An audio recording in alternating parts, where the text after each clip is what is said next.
No, why? We're not even... we just started. What do you mean? I burped and I was going to use that, but then I got something better. No! Dude, please don't. Please, please. I don't want to be ugly to people. What are you talking about? I don't want people to think I poop and fart and do things that girls don't do. You're gross. No! Buddy. Please, please. Please! Why? Because it sucks. Why? Because I don't want to be considered a gross as fuck.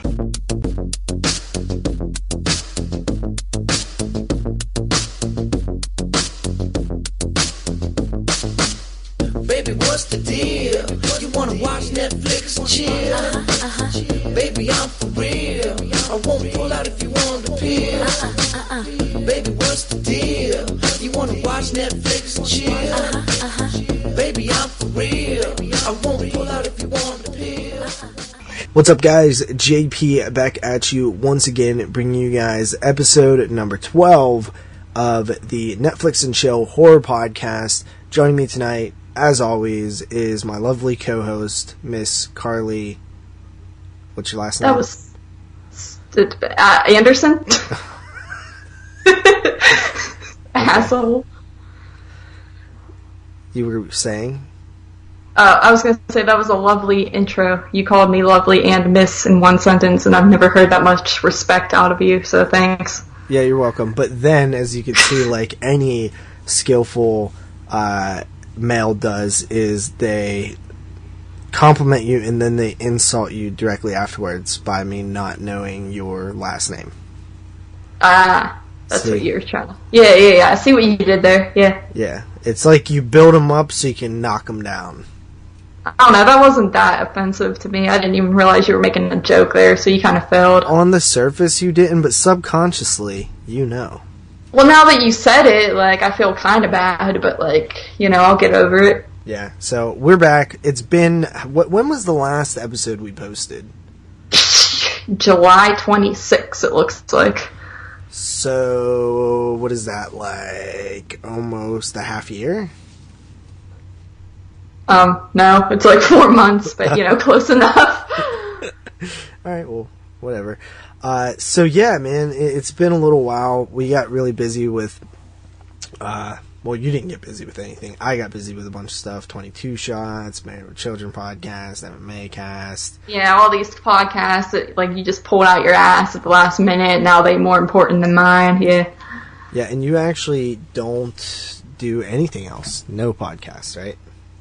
I do the once a month thing with Jerry. But, I mean, if he spills tea all over his equipment, I guess that's, you know, done for. But, you know, we do the Horror Podcast. The unofficial Horror Podcast. Yeah. Horror Pack Gotta Podcast. watch myself. Yeah. So, that's pretty cool. I haven't listened to that yet. How is it? I mean, I think we're doing pretty good. We've only done 2 episodes so far, but, you know, I think our last one was pretty solid. We reviewed the film pretty well and we enjoyed it. And then, you know, we talk about briefly the other 3 films you get in the horror pack and stuff like that. So I think we're doing pretty well. Now, do you try to watch... Well, so just to give the listeners who might not be familiar with that show an idea of what it is it?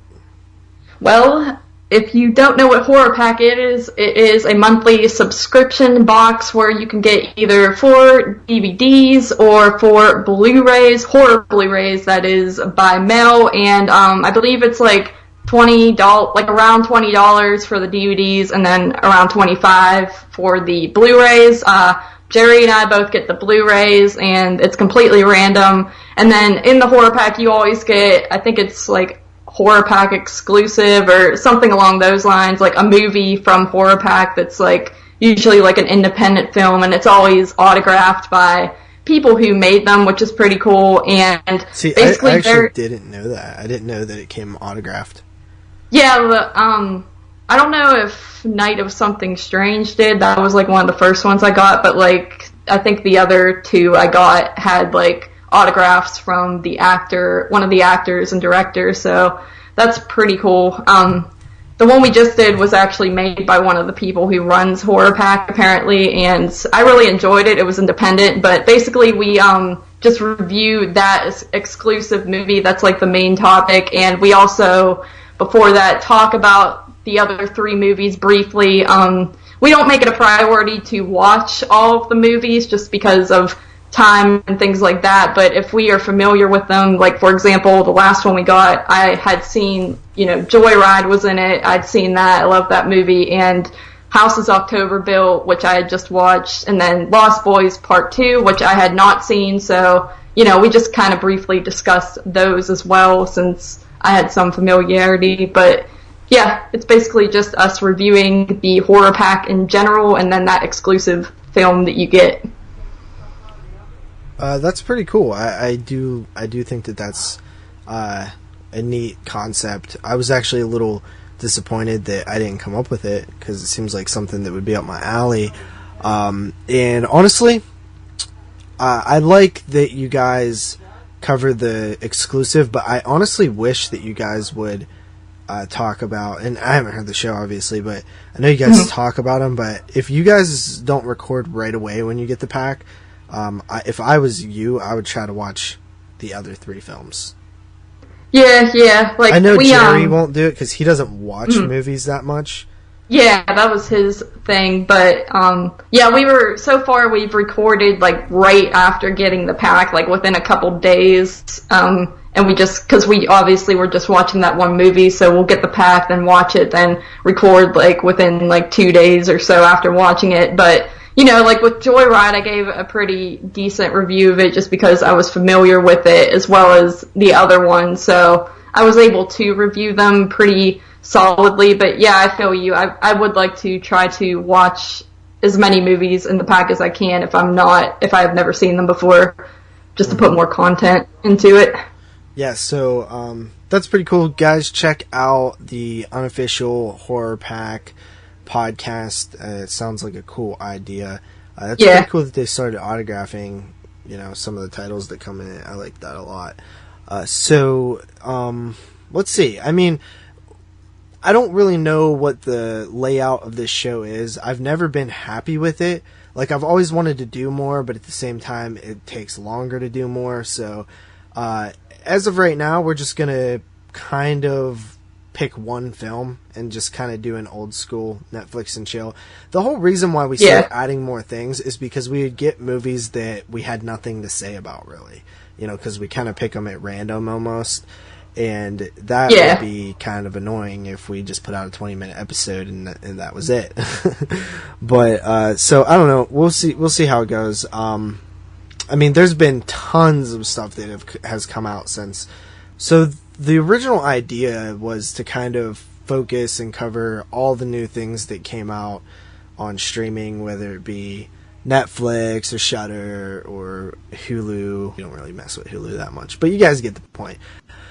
And when you take a break, obviously, so much stuff happens. And it kind of does suck. The whole time all this stuff was happening, like, I did wish we were doing the podcast at the time, because, like, there was all these exclusives during October. Like, there was 2 awesome Stephen King adaptations, which we both liked, both of them. There was an awesome horror comedy called The Babysitter that came to Netflix. Shudder got a ton of exclusives since then. So, there's been a lot of stuff. I mean, even before, like, right when we kind of ended for a little bit, like, even that Castlevania, it's funny because we kept saying, like, we should just change our name to Shudder and Chill because we pretty much cover mostly Shudder films. And then all of a sudden, when we take a break, all this stuff starts coming to Netflix. Yeah. So it was, like, really annoying because we kept saying, like, man, Netflix hasn't been really getting any horror. And then also, like, Stranger Things Season 2 has came out since then. Mm-hmm. And, I mean, that's a huge show. So there's a lot of stuff to talk about at some point, and maybe we just missed some of it and won't go back to it or whatever, which is fine, too, because we can always cover the new stuff that comes out going forward. But anything that, like, highlighted the past couple weeks since we've been gone for you? Any of the things on the streaming things? Yeah, like any new streaming stuff.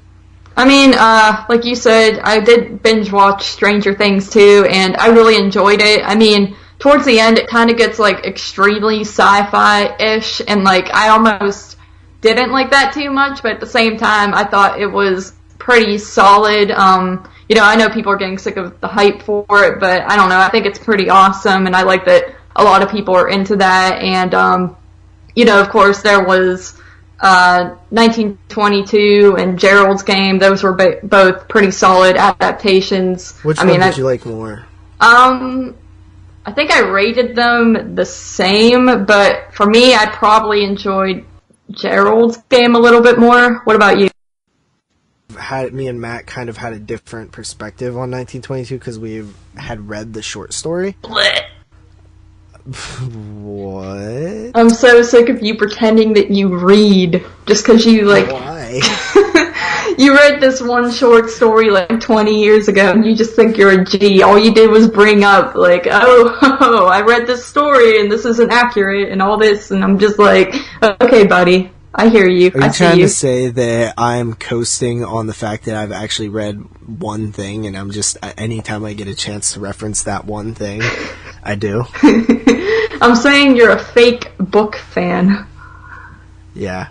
Okay. Fair enough. But I have read some other things, just to let you know, like I've read It. You listened to it be read to you.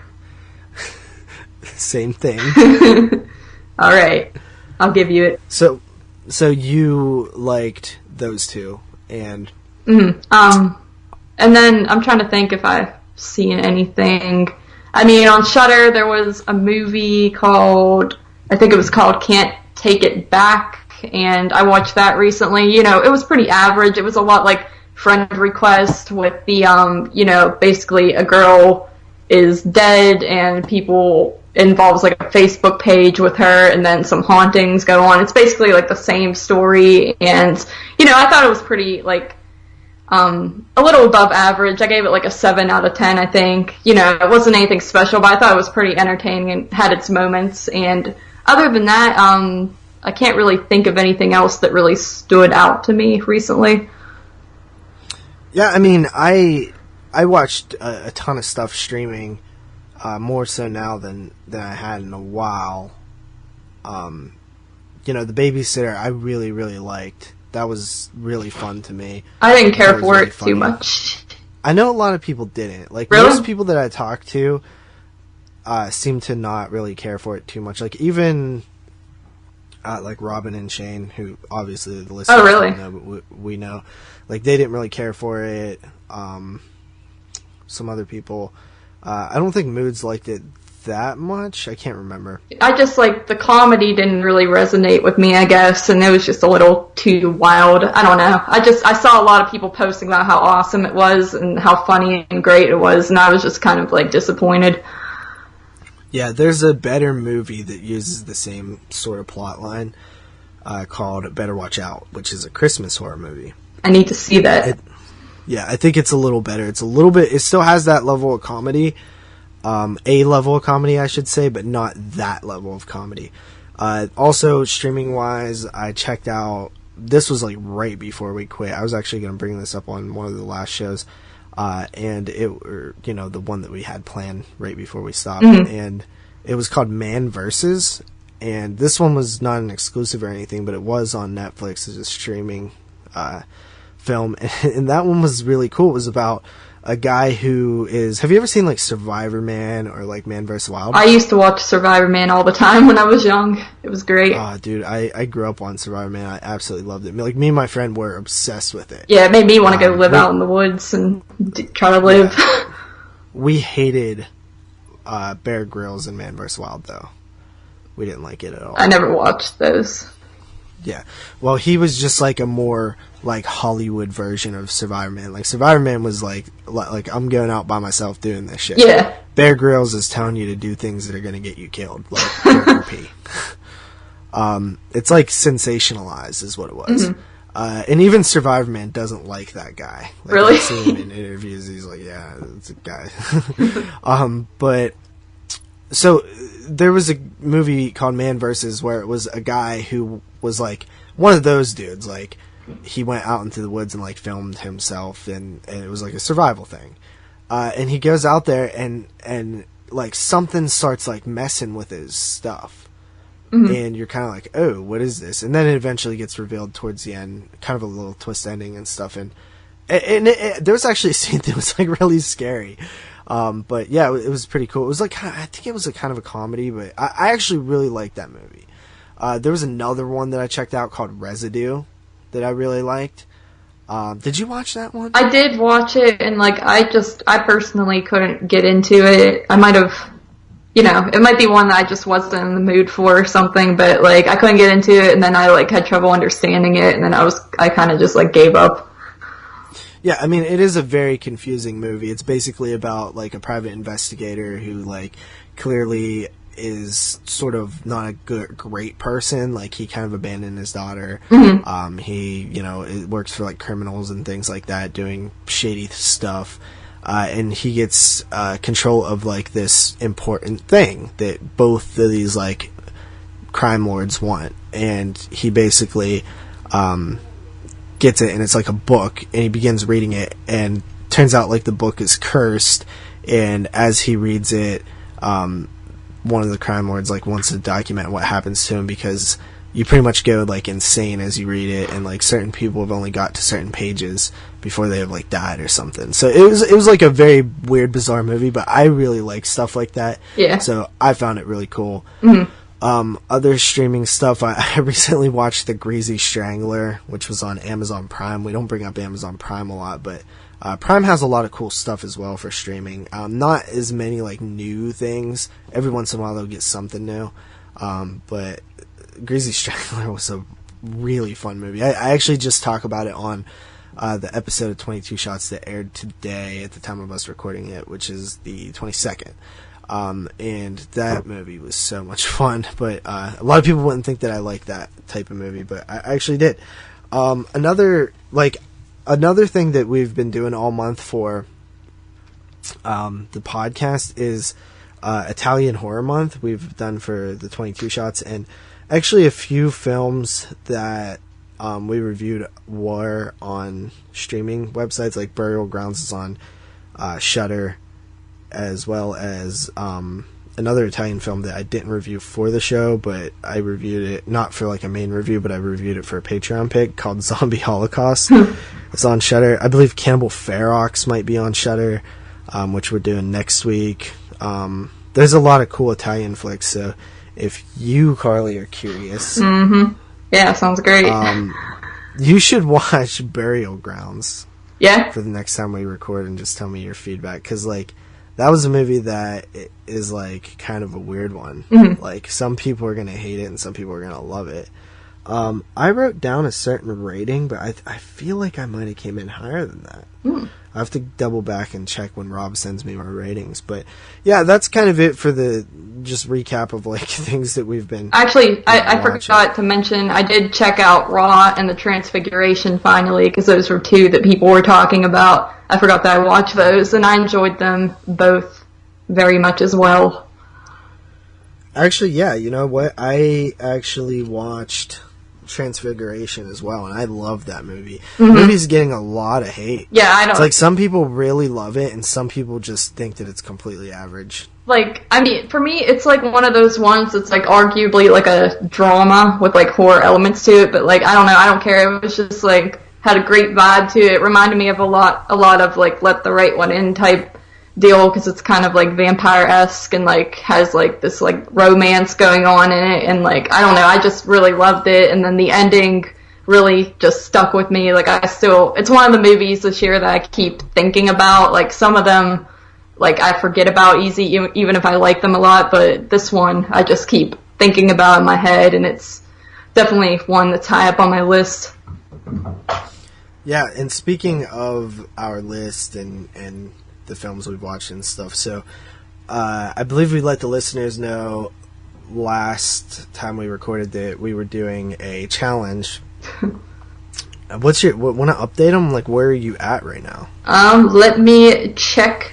I have it on my phone, and I'm gonna look real quick because I never remember.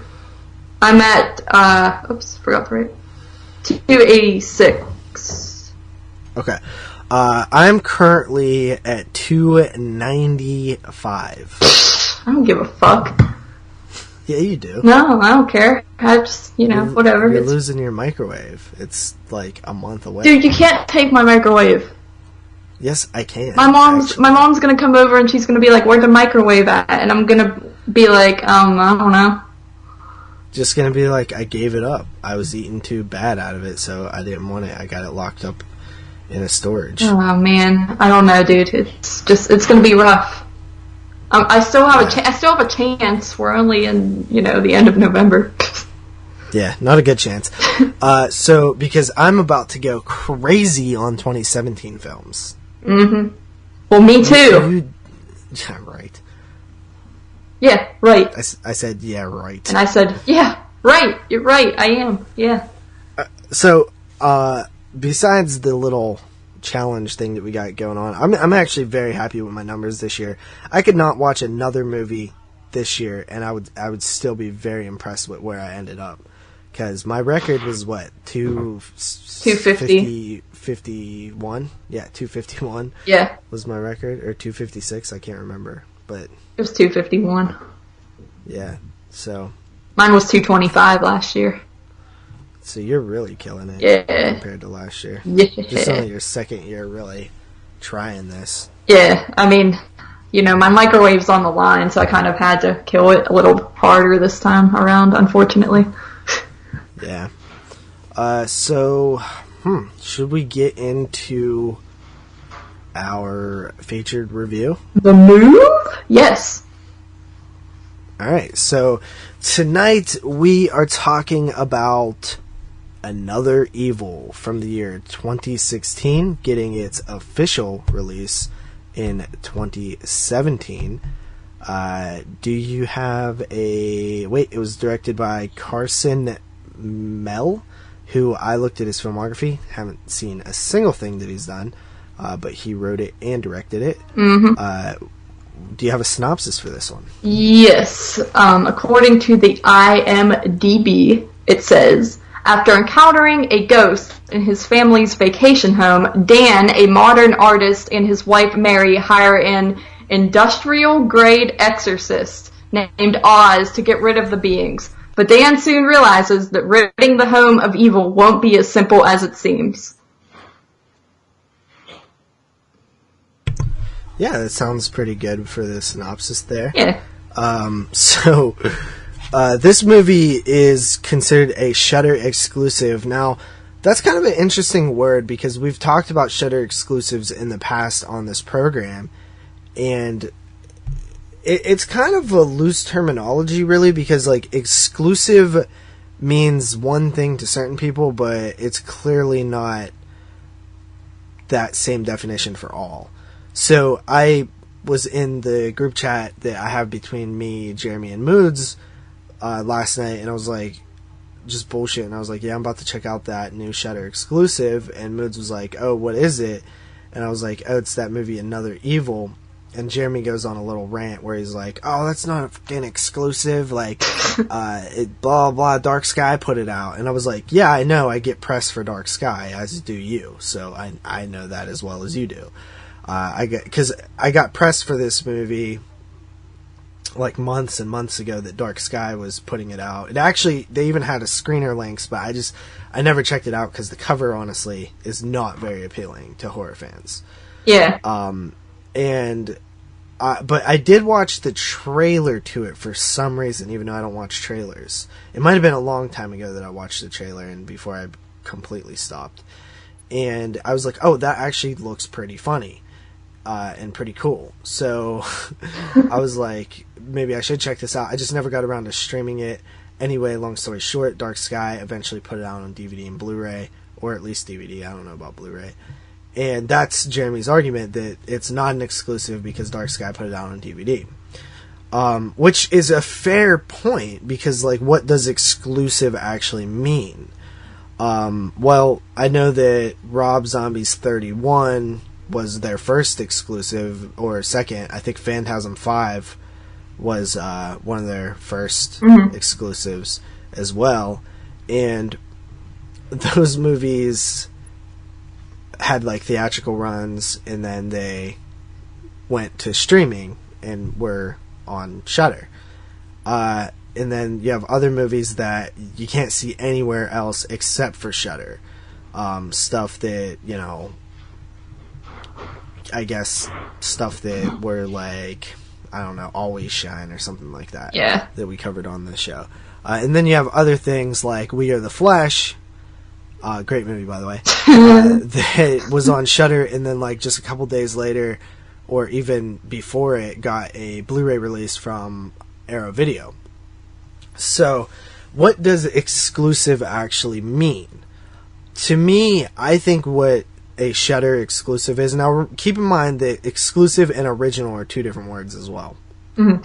An original is a production, a film that they created, like a Lifetime original movie or a Disney Channel original movie, meaning they produced it in-house and created it for their network. Shudder has a few originals on their streaming service, but I think they're like TV show kind of things, which we've talked about one here before. Do you remember what it was called? Off of Shudder. It was like about magic. Primal Screen? Yeah, Yeah. That was actually it. So, basically what I'm getting at here is that I think that what Shudder exclusive means is that it's exclusive streaming rights. Mm-hmm. And that means not just because Jeremy also brought up the fact, because when I said that, he was like, well, you can stream it on Prime for $6.99 or something like that. And I'm like, okay, so really what it means, to get super specific, is exclusive streaming exclusive streaming subscription rights. So I think what it means is that they are the only place that has, you know, free, quote unquote, streaming for the film. Like, yeah, you do pay $5 a month for Shudder, but you're not paying for the individual item, you're paying for the service. So I believe that that's what they mean by exclusive when they say that. Like, you're not going to be able to stream it on Netflix. You're not going to be able to stream it on Amazon Prime. You can stream it on just Amazon Video where you pay for it. You're not going to be able to stream it on Hulu. So I think that's kind of what they're getting at when they say exclusive. Does that make sense to you? Yeah, like, I mean, you know, at first I thought, like, exclusive. In my head, that just meant, like, no one else has these movies at all, which, like, I was confused when I saw, like, 31 and Phantasm 5 on there, because they were, like, well-known movies, but the way you describe it, like, that seems legit to me. Yeah. So, a lot of people don't know that whenever you make a film, like, let's say I went out and made a film called JP is Awesome, and this movie did really well, obviously. Then it does really well on the festival circuit. I have these different networks shopping to buy my movie, and basically Arrow Video approaches me. They want to put it out on Blu-ray. You know, maybe Anchor Bay approaches me. They want to put it out on Blu-ray, even though Anchor Bay doesn't do shit anymore. But you know, so you basically have a bidding war for your content. Now, if that content is going to be on Blu-ray, you're going to have people coming at you for deals for Blu-ray. If you're going to put it on streaming as well, you're going to have people coming at you for deals for streaming. And you're also going to have people from foreign markets wanting to do foreign sales, like put it out on Blu-ray in the UK. So there's all these different distribution deals that you do. Sometimes you have a company that will get a distribution deal done that allows them to put the film on Blu-ray and stream it as well. But a lot of times it's just one or the other. Like, so you have streaming rights, you have, which I believe subscription streaming rights, and then you have sometimes VOD rights. Like sometimes DirecTV will get an exclusive, like Leatherface, which was, they were the only people that you could rent it from. And then you have obviously the DVD and Blu-ray, theatrical rights, stuff like that. So I think that it's like a little bit more complex than most people think. And I don't know why I got into that. Just thought I'd bring it up since Jeremy talked a bunch of shit on me because he's like, it's not an exclusive. You know how he talks. He's so annoying. Yeah. He sucks. He's like, fuck, it's not an exclusive. Come on, JP. Yeah, fuck Jeremy. Fuck you. Anyway, so let's get into Another Evil. This movie is pretty much a two-man show. You don't have a lot of supporting cast in this film. You pretty much just have these two actors. Mm-hmm. And what do you think? I mean, like, I really dug it, like, going into it. I could tell right away that I was going to enjoy it. Like, it just gave me that vibe. Like, I was going to be able to, you know, thoroughly pay attention to it and not, like, fall out of the story. Like, I was hooked right away. And, you know. Why? Well, yeah. The beginning part to begin with actually spooked me a little bit. There was... Spooked, you say? Spooked! It was, like, 10... How did it spook you? Well, they're in this house, right? It's like their summer home, which, first of all, it's a very nice house. You see, like, the outside. It's a very nice summer home. Yeah, very nice. A lot nicer than my summer home, which is just my regular just home. Just a box out in the streets. Yeah. But, you know, it's very nice. Like, I just like the shots of it. There's, like, these triangle windows, and, like, it's, like, really colorful and stuff like that. But, anyway, you got this family. It's, there really is, like, basically 4 actors in this, and, like, 2 of them are irrelevant. But, this family, it's just a dad, a mom, and their, like, teenage son. They're just, like, hanging out, playing games and stuff, and then they hear a noise upstairs, and, you know, daddy goes up to see what's going on, and then all of a sudden this freaking spook comes out, and it's one of those, like, jump scares. It's not really a in-your-face jump out at you with a loud banking noise, like something out of, like, you know, Annabelle or The Conjuring or something like that would do. It's one of those ones where, like, you're watching, you're not, like, expecting to, like, be scared, and then something just spooky happens, if that makes sense, like, without, like, any loud shebang. Yeah, Phil? Yeah, I do feel. I didn't find it overly spooky. I don't know, like, just stuff like when you, like, see something, like, happen in the background that, like, you're just not... I'm one of those people who hides behind my hands. Like, I won't lie. Like, I still do that. I'm 20, and, like, I still hide behind my hands, like, when I go see a scary movie in the theaters, because I'm prepared for, like, the jump scare, and a movie where... Did you say, like, Annabelle 2? Yes. Like, but in Annabelle 2, like, you can just feel that something scary is gonna happen, and then, like, in this movie... You know, like, something scary is going to happen, but you don't know when, and then it happens before I have time to hide behind my hands, and I'm just like, I have that heart attack feeling, and I hate that feeling, but I love it at the same time because it's effective. So, I don't know why you didn't think it was spooky, but I thought it was pretty spooky. 'Cause I'm not a vagina. I am not that much of a vagina. Only a little bit. So basically... I thought that right away I liked it because I was like, okay, I'm a fan of these characters. Because, like, at first, it's, you know, the husband, and he gets this guy who's supposed to be like this, I don't know, like a demonologist or like I don't know what you call those people. I thought he was like an exorcist. Something. No, that would be like a paranormal investigator of sorts. Yeah. Yeah, there's another word for it too, but he comes in and he just looks like a complete slacker. And he's all just like, you know, walking over here and doing stuff and like gets into their like refrigerator or like cupboard or something. You know what I mean? Like, very just unprofessional. And he tells him that, yeah, like, hey man, these ghosts are like pretty cool. Like, you should be, like, you get, like, he's like, so we have to live with them? He's like, well, you don't have to live with them. He's like, you get to live with them. Basically saying, like, they're non-violent, non-threatening, they're just chill as hell, and if you just got used to them, then, you know, it wouldn't be a big deal. Mm-hmm. And, of course, the husband guy is like, I don't want to live with ghosts.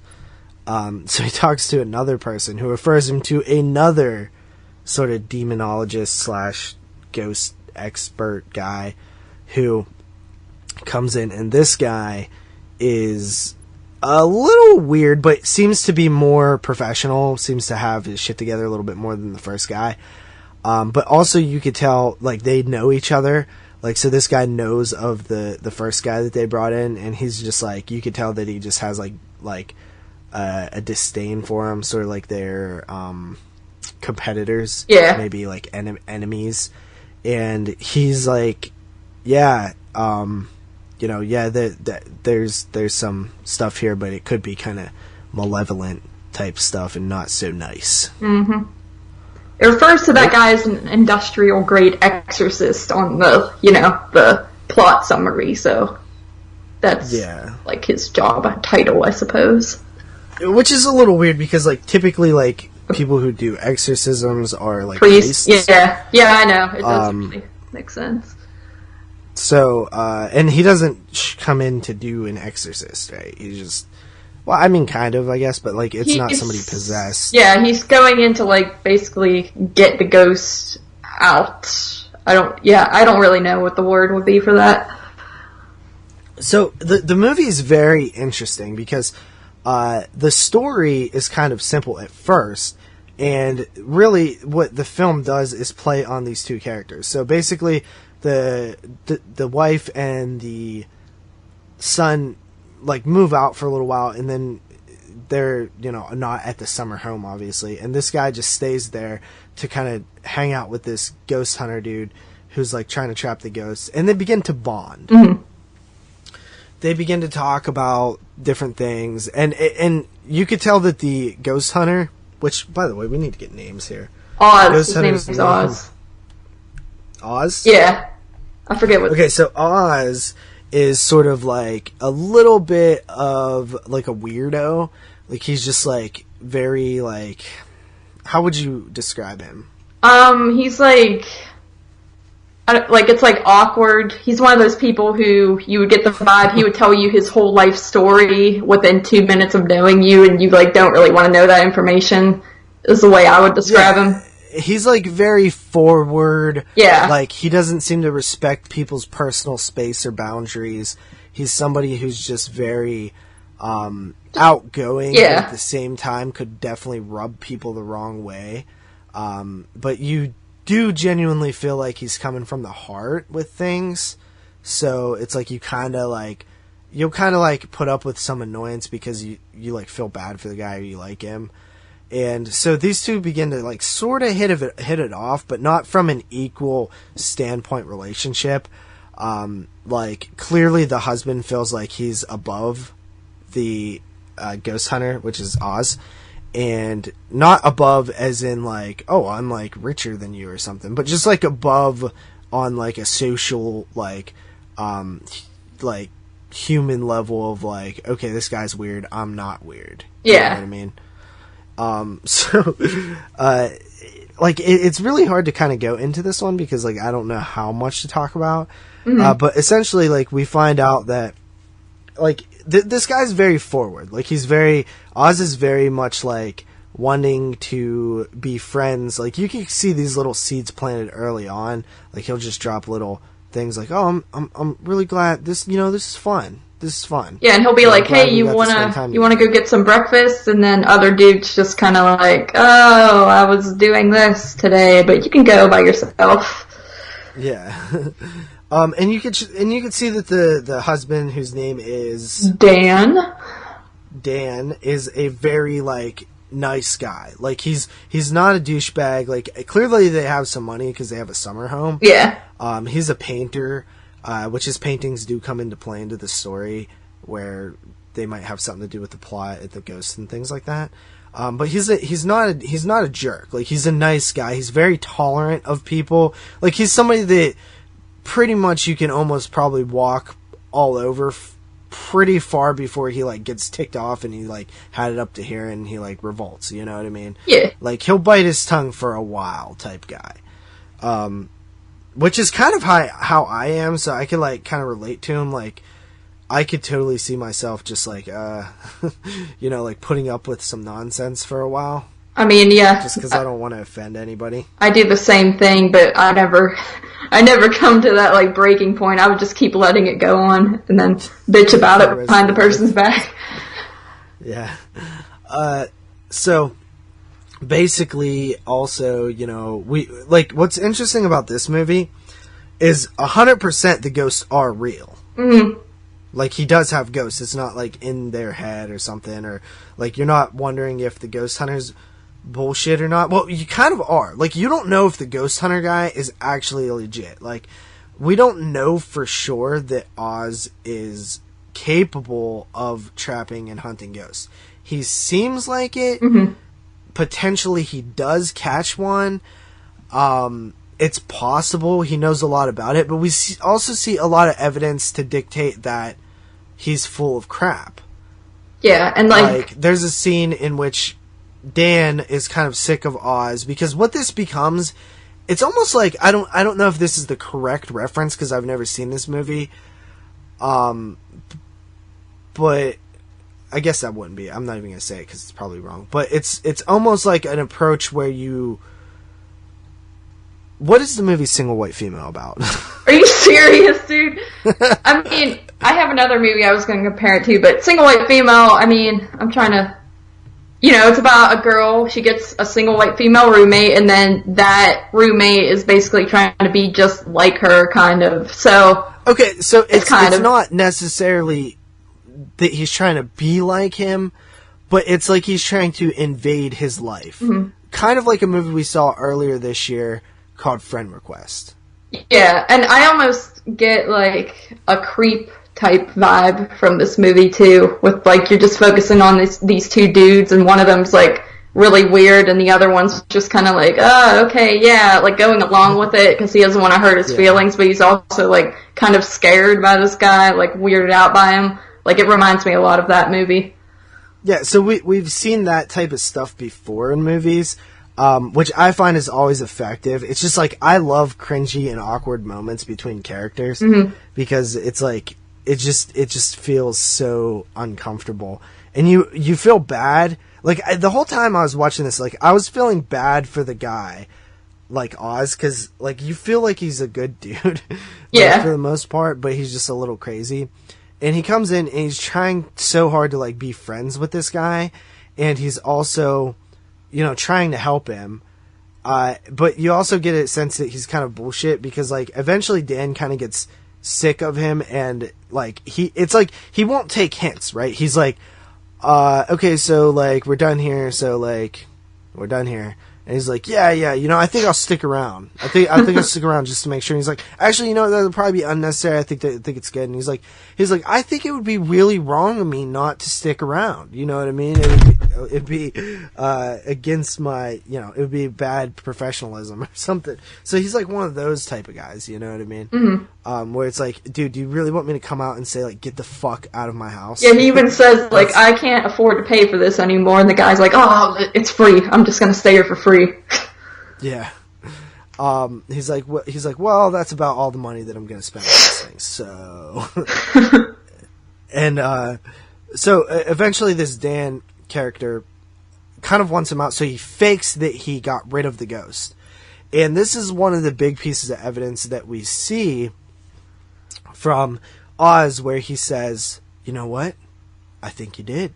You know what I mean? Because mm-hmm. it's like, he doesn't feel anything. Yeah, because clearly we know that the ghost is still there. Yeah.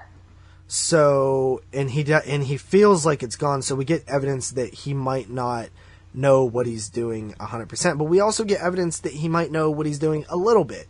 So it's like up in the air, debatable how much he actually knows and how much he actually doesn't know, which is interesting because it adds to the mystery of his character, and it adds to the level of like, well, is he just completely mad?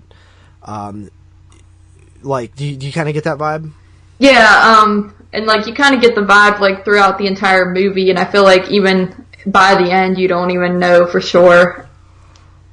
Mm-hmm. Oh yeah, for sure. Mm-hmm. So one of the things that Oz does that I was feeling pretty bad for him is like there's one time where it's probably the start, and they even reference it, but it's probably the start of the huge downhill rolling that happens. Like, because everything was like kind of good, and then all of a sudden the Dan guy walks out into the kitchen and Oz is just standing there completely naked. That actually scared the hell out of me. Like, staring off into space. That was like one of those, that was another one that like, I was just, you know, it's not like a ghost or anything is standing there, but it was one of those things that caught me off guard, and I actually kind of jumped a little bit. But, so in that, like, I felt bad for him because I'm like, that is like such an awkward thing to happen that like there's no turning back from this. Like you're going to be looked at differently no matter what. Yeah. Even if you have like the greatest excuse in the world why you're naked, it just does not make sense to the person's house that you're in. Yeah. I like the part where they're sitting there at night and he's like telling him the story of why he became like a hunter and things like that, and like the guy is just like kind of... Okay, so that moment is the moment that you really realize, like, okay, this guy is 100% crazy. Yeah. And it is such a great moment because it goes on and on and on and on. And then, like, you think that it's going to end in some way where it's like, oh, yeah, psych, or something like that. Or, like, it's going to have this, like, big, like, meaning or something like that. But really, it's just like, okay, so, like, I guess that all actually happened. Yeah, and, like, the other dude, Dan, he's just sitting there, like, you know, taking it all in and, like, respecting the story. And it's just, like, it reminds me of, like, a real-life incident where, like, you're talking to someone who's, like, just makes up lies or something, and you're just like, oh, my God. Yeah, and you could see, like, there's, like, at a certain point, Dan starts getting, like, really uncomfortable with the story. Yeah. He's like, so, then, you know, Todd, he was the leader of the, like, so-called group. He just, like, unzips this poor old guy's pants, and he just pulls out his wang and starts waving it around. And the barista sisters were getting the crack out of this, and, like, I'm just like, what the hell? It was just so out there. Yeah, it was. And it just rambled too, because it just didn't have direction. Yeah, it felt like the guy made it up on the top of his head. The part where they went to the restaurant, it just seemed like weird. Like, oh, he had eye gook on him, so I like grabbed it and like ran to the bathroom and like washed my hands, and then there was this woman and she like blah blah, and it was like they went to a Denny's, he said too, and I thought that was funny because I'm just picturing like my Denny's and this going down. Yeah, but the movie kind of is open-ended in terms of like how much like what the climax of the film is. Like, it leaves it kind of open-ended on like if everything's real or fake. Yeah. Not everything, but certain things. Which is kind of interesting. Mm-hmm. I thought it was really good, and it wasn't nearly as comedic as I was expecting. For me, it was like, I felt like it was comedic all the way throughout, like even during like really serious parts, I thought it was comedic, but not like laugh out loud comedy. It was more like like it was disturbing. Like the comedy's supposed to be like that this guy's like a freak in his house, and like the other guy just like wants him out, and it's like, it's supposed to be funny in that way, but like it's like horror in the way of like just like awkward situations like that, and like you don't know if this guy is crazy or not, and you have him like invading your home and things like that. So I thought that was pretty interesting. Like, I never really laughed out loud or anything during this, but I could see the comedy elements behind it. Yeah, like, to me, I thought that it was just really fucked up humor. Yeah. And, like, that's my favorite kind, I guess, is, like, I like humor that's, like, it's funny because of, like, how dark it is. Mm-hmm. It's black comedy, essentially. Yeah, I think it worked really well for this idea. Yeah. So, anyway, do you have any final thoughts? You want to get into ratings here? One other thing that I do like is, like, how, you know, you think it's going to be, like, all about this ghost story, but then, like, it's actually just about these characters for the most part, but there are ghosts at the same time, and I think that's kind of a cool idea where, like, they kind of mislead you thinking it's going to be, like, a haunted house type movie, like your average movie, and then it ends up being about, like, just, like, an awkward character and, like, an awkward situation. I thought that was pretty cool. Yeah, you're absolutely right. It does kind of mislead you into thinking that it's going to be, like, a funny ghost busting adventure. But really, it's not at all. There's ghosts there, which does add a cool element to it, but it's more about this crazy relationship and friendship that begins to blossom and then go way downhill fast. Yeah, definitely. Alright, so this was my pick, so you go ahead and rate. Alright, well, you know, like I said, this movie is like the perfect type of definition for black comedy. I really liked the story. I really felt like I connected with the characters. The acting was done really well, and I was interested all the way through. It didn't really disappoint or anything like that. I gave it an 8 out of 10. Yeah, you know what? I'm right there with you. Except for, yeah, I mean, I'd probably say that I feel exactly the same as you on this one.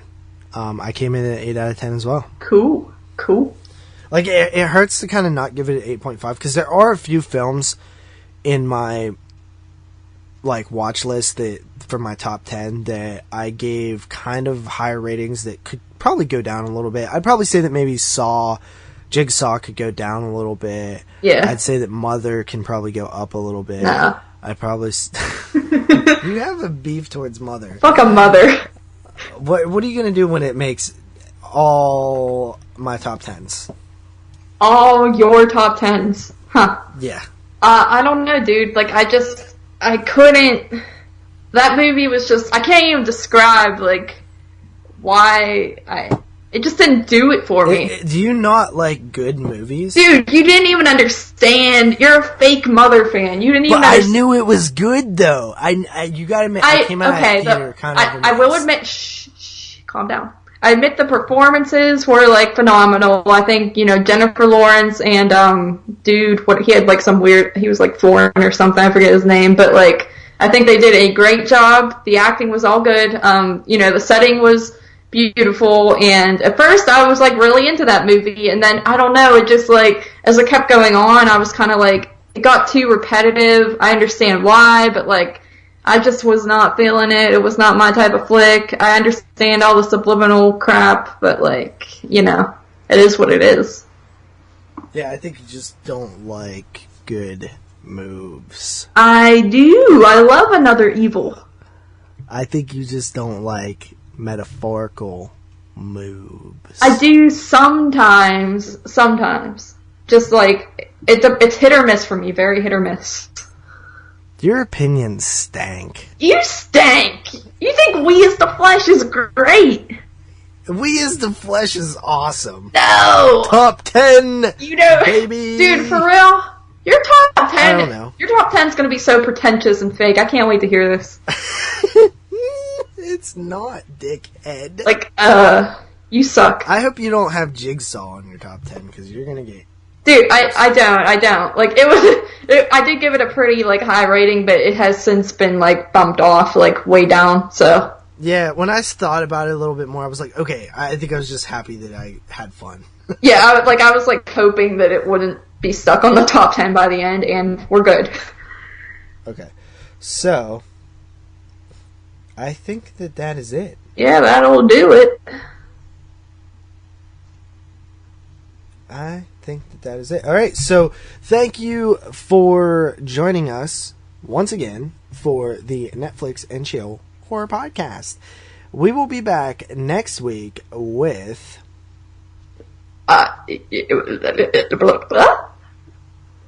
You don't have a film for next week? I didn't know.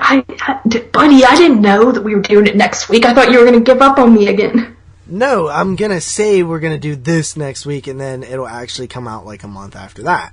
Well, Yeah, I got nothing. I'm sorry. I'm gonna have to, look into it. But we will do something next week.